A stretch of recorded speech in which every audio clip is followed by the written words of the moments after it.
apha uYesu xa bemthe bambamba bamsondeza kuAnas, bamsondeza ke kwindoda ngelixa eyayingeyiyo i-high priest okanye umbingeleli omkhulu. Okwesibini, kule ndawo badibanela kuyo, badibanela endlini apho khona ke babembambile uYesu ebusuku bexoxa apha ebusuku. uAnas ke is representing the religious and political systems. So ingakanayo wazathi into yokuthi ba i-officials zakhe have already spoke about Yesu. Noxa yena abangekabilayo first encounter, kodwa ufumana first encounter sele enengxaki noYesu.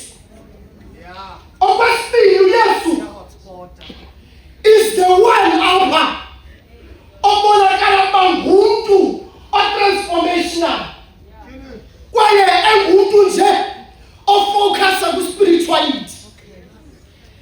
So injongo kaYesu kukuchallenja the same system uAnas ayiprotectayo. Sibona isenzeka le nto kwiTestamente entsha phaya kuMateyu xa seliyibhala kakuhle, esithi kubo uYesu into yokuthi ba kubhaliwe kwathiwa ba indlu yam iyabizwa ngokuba yindlu yokuthandaza, kodwa nina niyenza umqolomba wezandla. Ngala mzuzu achitha izinto ezithengiswayo uthi wabani ishishini eli ebeli-onwa ngoAnas. So ukusondela kwakhe uYesu apha already sekukho ingcingane yokuthi ba uYesu umntu onjani. Okungokunye ke right after eyenzile lonke Yesu waye waphilisa izikhwala lemfama, ebonakalisa i-introduction of spirituality, ediliza the religion and the systems ezazii-alpha ebantwini. Ingxaki esiyiphawulayo apha okokuqala kulapha, uAnas for as much efumana i-first encounter noYesu, kodwa sele segqibile into yokuthi uYesu umntu onjani. Kungarhamele ingxaki kaAnas akadingi ukuba adibane naye ahlale phantsi noYesu, kodwa ngenxa yabahlaka bakhe amhlahlayo wamzonda uYesu.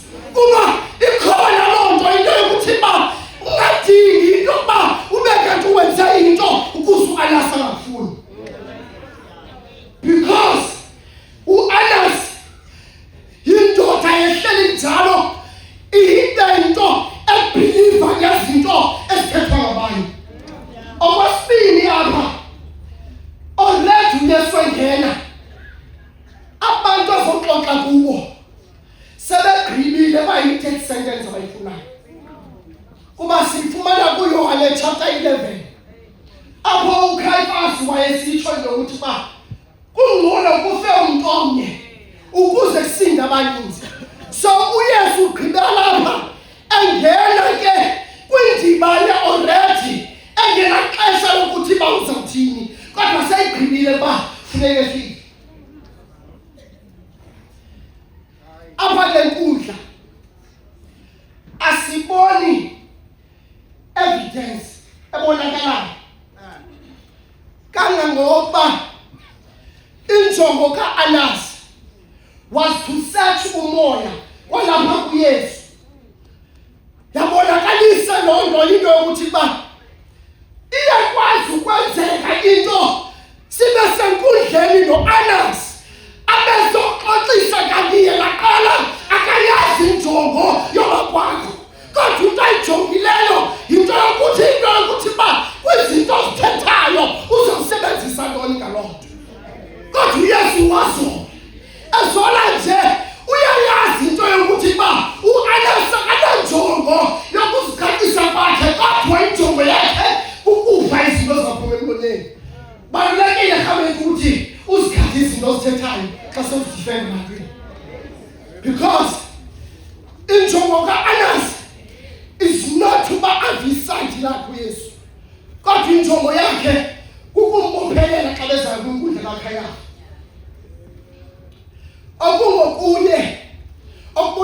kwami, it is that into yokuthi as per the Jewish law, i-trials zazihlala emini kwaye zazihlalela i-high priest. Ubungozi ke buka-Anasi wazathi into yokuthi wayeyindoda ye-influential. Okwesibini, wayeyindoda owayenalo ixesha lakhe loba yi-high priest, kodwa emveni kwakhe kwangelonyaka bakhe bonke. Kodwa eli xesha lokubanjwa kaYesu lixesha likaKhayafa, but yet he is the one interrogating uYesu. Okwagqibela, u-Anasi is the one ovalela abaFarisi nabaSadusi ababahleli njalo kwitheni kaYesu bamane bemkhumbuza ngemithetho yamaJuda. Kodwa into siyibonayo apha into yokuthi xa sele kuphekwa iyelenqe amaxesha wokuthi bakubanjwe imithetho yinto engakudakaliyo, because the agenda kuphekwa iyelenqe. Kuba umtyholi xa sefuneka phekwa iyelenqe ngawe akasenaxesha emithetho yishumayeza, because the focus is isebenze khona. Into siyibonayo ngo-Anasi, the same person nothi uhamba nesystem emithetho, kodwa ngenxa apha uzophekwa amayelenqe walibanga imithetho. Xa izawuhlala phantsi this is three perspectives. Sihlaleni phansi. The first one, it is the Eastern Orthodox. Apho ithi into yokuthi ba they rejected God, thinking that they are defending the truth. Ubungozi okurejecta inyani ngokilapha phambi kwakho ucingane yakho inyani ngeyona ebalulekileyo. Kuba ifocus yabo Anasi yayikukuthi ba eyona nyani elawulayo apha kaJuda yile yabo nathi yeyisa loYesu. Therefore akwazi ukumamela inyani ukuba isuka komuntu. Ubungozi babantu abathi xa benza uyimamela inyani baqale bajonge bayiphuma kwa ukuba iphuma kumntu ongenazinto ayibalulekanga. Okwesibili, ithi i-Eastern Orthodox lokuthi the church was spiritually blind, because uhlela esikhundleni sogweba kodwa uqale kudisela phakathi kwabasulungayo nezamkani. Ubungozi bokuba abasesikhundleni sogweba kodwa lonke usesikhundleni sogweba akakwazi ukusefa phakathi kwabezulungayo. The second one was the Protestant perspective. Ithi ke xa iqalisa Protestant, Jesus uveza i-faithfulness yakhe even under pressure.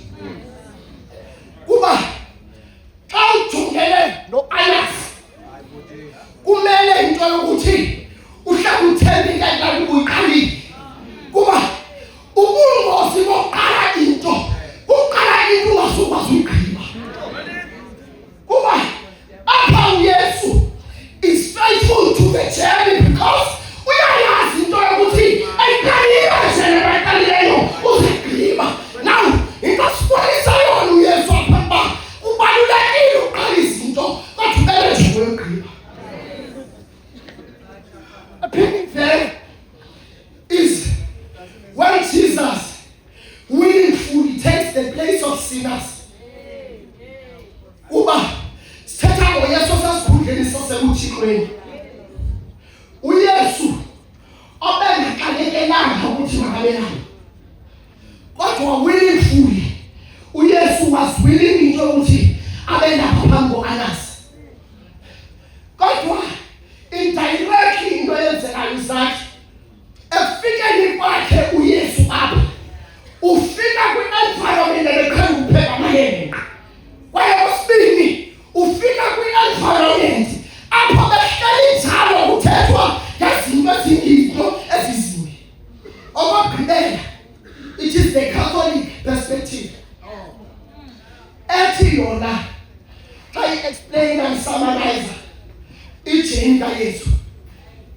ba Jesus was obedient, reversing Adam's disobedience.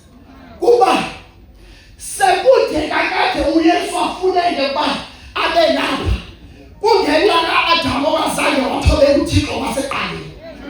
Kuba u-Adam wayene-opportunity yokuhamba apho uThixo amthuma khona, kodwa ngenxa yokuhedeka endleleni u-Adam was not able ukuthi athobele into esithethwa nguThixo.